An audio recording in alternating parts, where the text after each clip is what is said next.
जितेंद्र और राधा पैसे से भले ही गरीब थे, लेकिन सेक्स के मामले में किसी रईस से कम नहीं थे। भोपाल के पौष इलाके बाग मुगालिया की रिहायशी कॉलोनी डिवाइन सिटी के एक 2 मंजिला बंगले में रहने वाले 26 वर्षीय जितेंद्र को अक्सर अमीरों जैसी फीलिंग आती थी। भले ही वह जानता समझता था कि इस महंगे डुप्लेक्स मकान में वह कुछ दिनों का मेहमान है, इसके बाद तो फिर किसी झोपड़े में आशियाना बनाना है। दरअसल जितेंद्र पेशे से मजदूर था। चूंकि रहने का कोई ठिकाना नहीं था, इसलिए ठेकेदार ने उसे इस शानदार मकान में रहने की इजाजत दे दी थी, जो अभी बिका नहीं था। यह कोई नई बात नहीं है, क्योंकि जहाँ जहाँ भी कॉलोनियां बनती हैं वहाँ ठेकेदार या कंस्ट्रक्शन कंपनी मजदूरों को अधबने मकानों में रहने को कह देती है। इससे मकान और सामान की देखभाल भी होती रहती है और मजदूरों के वक्त बेवक्त भागने का डर भी नहीं रहता। जितेंद्र देखने में हैंडसम लगता था और उन लाख कम पढ़े लिखे नौजवानों में से एक था जो काम और रोजगार की तलाश में शहर चले आते हैं।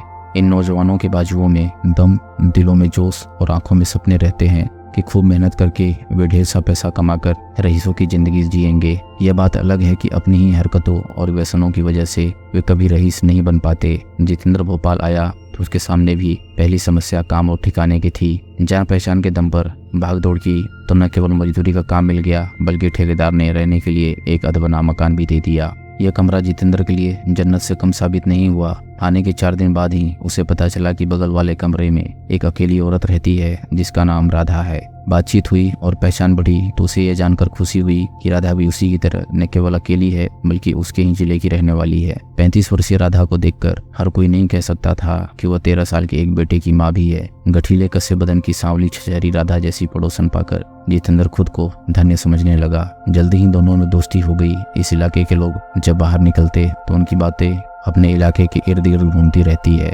जितेंद्र को राधा ने बता दिया कि उसकी शादी कोई 15 साल पहले मदन कहार से हुई थी, जिसने उसे छोड़ दिया। बेटा उसके पिता यानी अपने नाना के घर रहता है और जिंदगी गुजारने की गरज से वह भी उसकी तरह मजदूरी कर रही है। कुल मिलाकर वह इस दुनिया में अकेली है। ऐसी ही बातों के दौरान एक दिन जितेंद्र ने उससे कहा, अकेली कहाँ हो, मैं जो हूँ तुम्हारा। इतना सुनने के बाद राधा बहुत खुश हुई और उसी रात दोनों एक दूसरे के भी हो गए। आग और घी पास रखे जाए तो नतीजा क्या होता है, ये जितेंद्र और राधा की हालत देखकर समझा जा सकता था। जितेंद्र ने पहली बार और राधा ने मुद्दत बाद देह सुख का आनंद लिया तो दोनों एक दूसरे की उम्मीदों पर पूरी तरह से खरे उतरे। दोनों दिन भर मजदूरी करते थे और शाम के बाद रात को एक दूसरे में समा जाते थे। धीरे धीरे दोनों पति पत्नी की तरह रहने लगे। चूल्हा चौका एक हो गया, गृहस्थी के लिए आने वाला राशन पानी एक हो गया, खर्चे एक हो गए। फिर देखते ही देखते बिस्तर भी एक हो गया, यानी दोनों लिव इन रिलेशन में रहने लगे। दूसरे नए मजदूर साथी इन्हें मियाँ बीवी ही समझते थे, लेकिन पुराने जानते थे कि हकीकत क्या है। प्यार और शरीर सुख में डूबते उतरते जितेंद्र और राधा को दुनिया जमाने की परवाह नहीं थी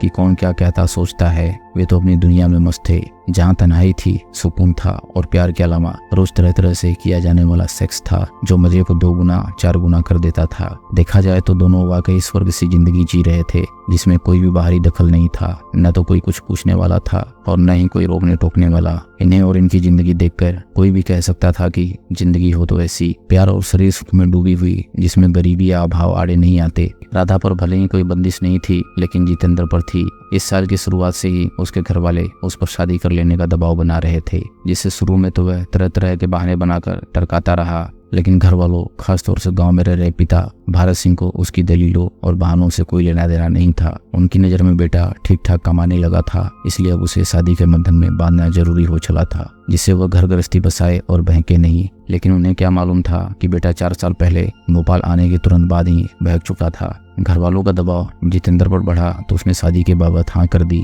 लेकिन उसने जब यह बात राधा को बताई तो वह बिफर उठी। उसने साफ साफ कह दिया कि मेरे अलावा तुम्हें कोई दूसरी औरत चाहे, मैं ऐसा होते देख नहीं सकती। राधा की बात सुनकर जितेंद्र सफका उठा। घर वालों को वह शादी के लिए न कहता तो वे भोपाल आ टपकते और राधा उसकी मजबूरी को समझने के लिए तैयार ही नहीं थी। अब एक तरफ कुआं था तो दूसरी तरफ खाई थी। धर्म संकट में पड़े जितेंद्र ने राधा को तरह तरह से समझाया, घर वालों की दुहाई दी और यह भी वादा कर डाला कि वह होने वाली पत्नी रिनीता को भोपाल नहीं लाएगा, बल्कि बहाने बनाकर उसे गांव में ही रहने देगा। अपने आशिक की इस मजबूरी से समझौता करते हुए राधा को आखिर तैयार होना ही पड़ा। मई के महीने में जितेंद्र अपने गांव बुरी कला गया और सलैया गांव की रीनिता से उसकी शादी हो गई। रेनिता काफी खूबसूरत भी थी और मासूम और भोली भी, जो शादी तय होने के बाद से ही सपने देख रही थी कि शादी के बाद वो पति के साथ भोपाल जाकर रहेगी। जब वह काम से लौटेगा तो उसके लिए अच्छा अच्छा खाना बनाकर खिलाएगी और दोनों भोपाल घूमेंगे फिरेंगे। इधर राधा चिलचिलाती गर्मी के अलावा ईर्ष्या की आग में भी जल रही थी कि कहीं ऐसा न हो कि नई नवेली पत्नी के चक्कर में फंसकर जितेंद्र उसे भूल जाए और 4 साल तक सुख भोगने के बाद वो फिर अकेली रह जाए। रह रहकर उसे दिख रहा था कि जितेंद्र रेनिता की मांग में सिंदूर भर रहा है, उसे मंगलसूत्र पहना रहा है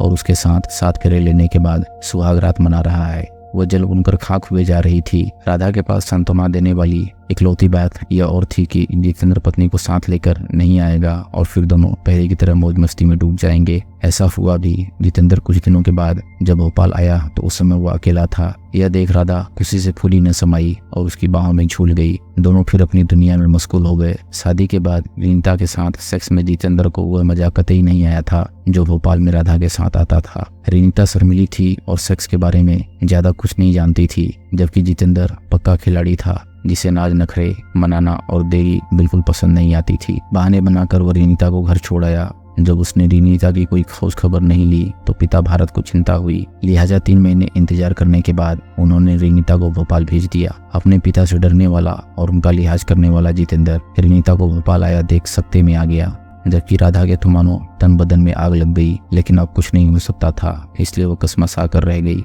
कुछ दिन तो दोनों सब्र का दामन थामे एक दूसरे से बेमन से दूर रहे, लेकिन अगस्त के महीने की बारिश राधा के तन को कुछ इस तरह सुलगा रही थी कि उससे जितेंद्र की दूरी बर्दाश्त नहीं हो रही थी। इधर रेनिता खुश थी। भीड़ भाड़ वाले शहर की रौनक, मौसम और अपना घर इस नई नवेली दुल्हन को उत्साह और रोमांच से भर रहे थे, लेकिन पति की बेरुखी की वजह से वो समझ नहीं पा रही थी। राधा को उसने दूर से देखा पर था, जिसने पड़ोसन होने का शिष्टाचार भी नहीं निभाया था। इसे वह शहर का दस्तूर मानकर चुप रही और रोज संवर कर पति का दिल जीतने की कोशिश करती रही। 2 सितंबर को वह उस वक्त सन्न रह गई जब उसने दिन दहाड़े पति को राधा के साथ एकदम निवस्त्र हालत में रंगरलियां मनाते देख लिया। रेनिता पर बिजली सी गिरी। पति और पड़ोसन की बेशर्मी और बेहयाई के दृश्य देख उसका सब कुछ लुट चुका था।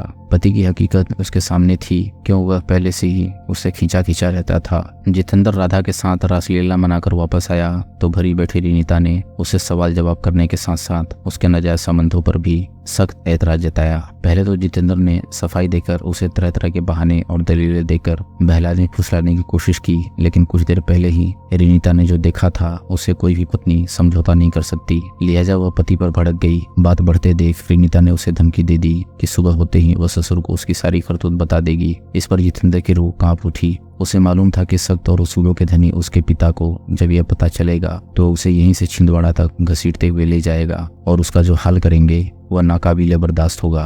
पति पत्नी में तू में चल रही थी कि उसी समय राधा भी वहां आ पहुंची और जितेंद्र के पक्ष में बोलने लगी। राधा और रेनिता दोनों खूंखार बिल्लियों की तरह लड़ते हुए एक दूसरे को दोषी ठहराने लगी। इसी दौरान जितेंद्र ने फैसला ले लिया कि रेनिता उसे वह सुख नहीं दे सकती जो राधा देती है, लिहाजा उसने उसी समय दोनों में से राधा को चुनने का फैसला ले लिया। इसके बाद जितेंद्र ने पत्नी रेनिता की गर्दन दबोच ली। राधा भी उसका साथ देने आ गई और दोनों ने उसका गला घोंट दिया। कुछ देर छटपटाकर रेनिता वहीं लुढ़क गई। दोस्तों, अगर आपको कहानी पसंद आ रही हो तो वीडियो को लाइक करें और चैनल को सब्सक्राइब करें। हम ऐसी मजेदार कहानियां आपके लिए लाते रहेंगे।